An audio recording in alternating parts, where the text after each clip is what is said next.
রাজনীতিতে পর্দার আড়ালের খেলা সবসময় রহস্যময়। একটি পরিত্যক্ত ঘর, মেঝের উপর ছড়িয়ে আছে ছিঁড়ে ফেলা কিছু সরকারি নথি। মাঝরাতে নিস্তব্ধতা ভেঙে একটি ফোনের স্ক্রিন জ্বলে ওঠে, যেখানে বড় করে লেখা একটি নাম, সৈয়দা রিজওয়ানা হাসান।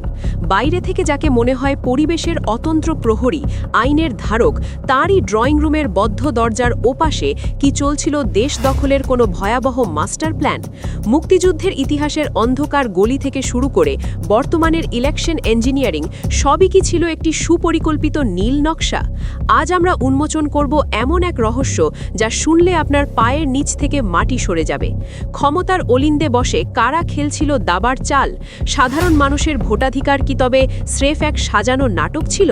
তৈরি হন, কারণ সত্যের প্রতিটি স্তর আজ তাসের ঘরের মতো ভেঙে পড়বে আমাদের এই ইনভেস্টিগেশনে। আমাদের এই অনুসন্ধানী যাত্রার শিকড় খুঁজতে পিছিয়ে যেতে হবে আজ থেকে কয়েক দশক আগে। ইতিহাসের পাতাগুলো উল্টালে এমন কিছু তথ্য বেরিয়ে আসে যা বর্তমানের রাজনৈতিক প্রেক্ষাপটকে করে তোলে চরম সংবেদনশীল এবং বিতর্কিত। সৈয়দা রিজওয়ানা হাসান, যাকে এদেশের সুশীল সমাজ একজন বুদ্ধিজীবী এবং পরিবেশকর্মী হিসেবে চেনে, তার পারিবারিক বংশলতিকা নিয়ে সম্প্রতি এক বিস্ফোরক দাবি তুলেছেন কিশোরগঞ্জ ৪ আসনের সংসদ সদস্য এবং প্রবীণ মুক্তিযোদ্ধা কমান্ডার ফজলুর রহমান। ফজলুর রহমান ক্যামেরার সামনে দাঁড়িয়ে যা বলেছেন তার রীতিমতো পিলে চমকে দেওয়ার মতো। তিনি স্পষ্ট ভাষায় ঘোষণা করেছেন, রিজওয়ানা হাসানের বাবা সৈয়দ মহিবুল হাসানের ভূমিকা ১৯৭১ সালের মহান মুক্তিযুদ্ধে মোটেও গৌরবের ছিল না, বরং তিনি ছিলেন সেই কালো শক্তির একনিষ্ঠ দোসর যারা মুক্তিকামী মানুষের বিপক্ষে অস্ত্র ধরেছিল। ফজলুর রহমানের দাবি, তিনি নিজেই সেই সময়ের সাক্ষী যখন মহিবুল হাসান রাজাকার এবং আল বদর বাহিনীর সাথে যোগসাজশ করে মুক্তিযোদ্ধাদের বিরুদ্ধে কাজ করেছেন। তিনি সরাসরি চ্যালেঞ্জ ছুড়ে দিয়ে বলেছেন, ওনার বাড়ি থেকে আমার বাড়ির দূরত্ব মাত্র ১৮ কিলোমিটার। আমি মুক্তিযোদ্ধা কমান্ডার হিসেবে জানি এই এলাকায় কারা কারা দালাল ছিল। রিজওয়ানা হাসানের বাপ মুক্তিযুদ্ধের বিরুদ্ধে ছিল। এই তথ্যটি যখন প্রথম জনসমক্ষে আসে, তখন সাধারণ মানুষের মনে এক বিশাল প্রশ্নবোধক চিহ্ন তৈরি হয়। জনপ্রিয় সাংবাদিক ও অনলাইন অ্যাক্টিভিস্ট ইলিয়াস হোসাইন এই আগুনের শিখায় যেন ঘি ঢেলেছেন। তার সোশ্যাল মিডিয়া প্ল্যাটফর্মে তিনি একের পর এক নথিপত্র এবং যুক্তি তুলে ধরেছেন যা রিজওয়ানা হাসানের বিতর্কিত অতীতকে প্রমাণ করে। ইলিয়াস হোসাইনের মতে, রিজওয়ানা হাসানের বর্তমান কর্মকাণ্ড আসলে তার বাবার সেই অসমাপ্ত এজেন্ডারই একটি আধুনিক সংস্করণ।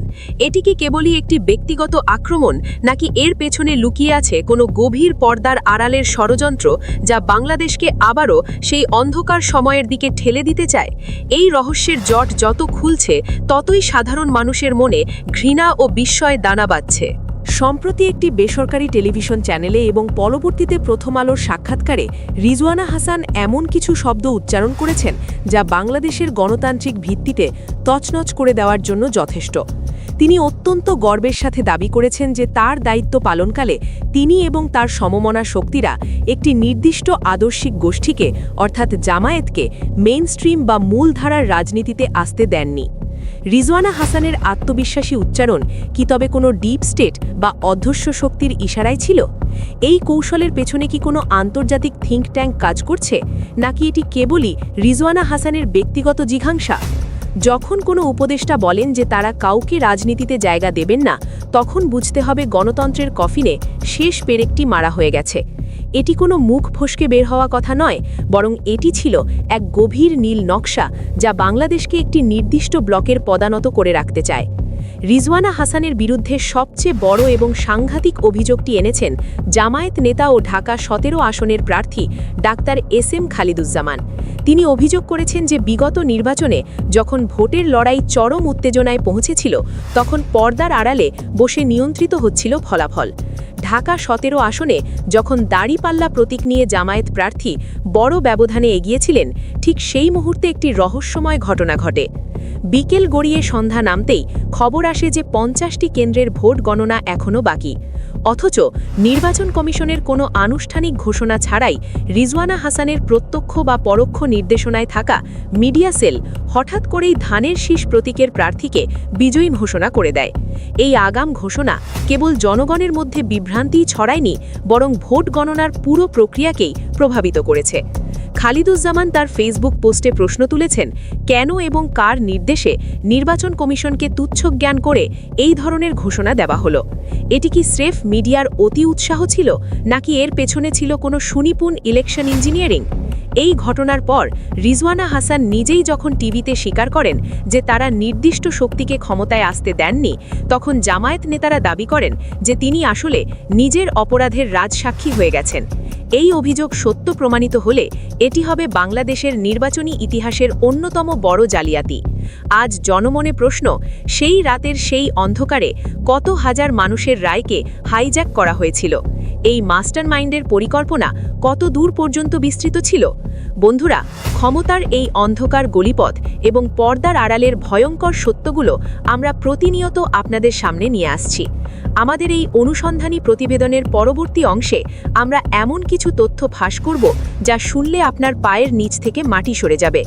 এই ধরনের আরও ইনডেপথ ইনভেস্টিগেটিভ ভিডিও পেতে এবং সত্যকে সবার সামনে তুলে ধরতে এখনই আমাদের channel news BD live subscribe করুন এবং বেল আইকনটি চেপে রাখুন।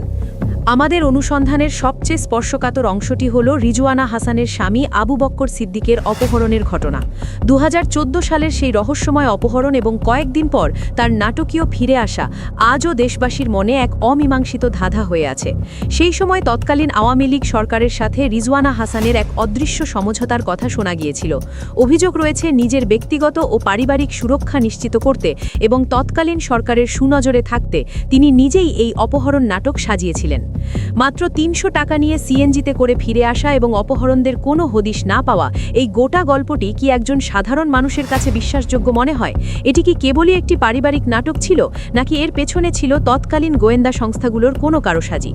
জামায়াতের নায়েবে আমির মোহাম্মদ তাহের আহমেদ স্পষ্ট ভাষায় তাকে আইনের আওতায় আনার দাবি জানিয়েছেন।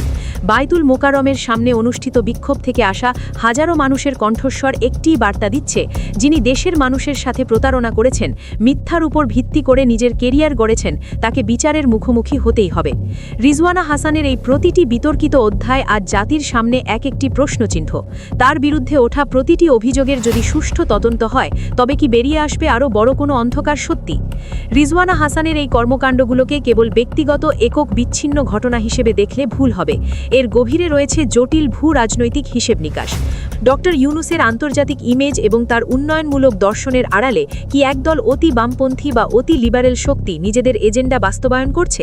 ব্যারিস্টার শাহরিয়ার কবির এই বিষয়টিকেই ইঙ্গিত করে বলেছেন যে রিজওয়ানা হাসান আসলে একটি ডিপ স্টেট বা অদৃশ্য রাষ্ট্রের প্রতিনিধি হিসেবে কাজ করছেন। বর্তমানে রিজওয়ানা হাসানের বিরুদ্ধে প্রতিবাদের ঢেউ আছড়ে পড়ছে রাজপথে। জামায়াতে ইসলামী সহ একাধিক দল তাকে ইলেকশন ইঞ্জিনিয়ারিং এবং রাষ্ট্রবিরোধী ষড়যন্ত্রের দায়ে গ্রেফতারের দাবি তুলছে। সুপ্রিম কোর্টের আঙিনা থেকে শুরু করে মসজিদের প্রবেশদ্বার পর্যন্ত সর্বত্রই একটিই প্রতিধ্বনি, রিজওয়ানা হাসানকে আইনের আওতায় আনো। পুরো বিষয়টি ব্যবচ্ছেদ করলে একটি বিষয় স্পষ্ট হয়ে ওঠে, সৈয়দা রিজওয়ানা হাসান কেবল একজন ব্যক্তি বা উপদেষ্টা ছিলেন না, বরং তিনি ছিলেন একটি বিশেষ ব্যবস্থার চালিকা শক্তি। ইতিহাসের কালো অধ্যায় থেকে শুরু করে বর্তমানের ডিপ স্টেট রাজনীতি, রিজওয়ানা হাসানের প্রতিটি পদক্ষেপই ছিল এক একটি ভয়াবহ প্রহেলিকা।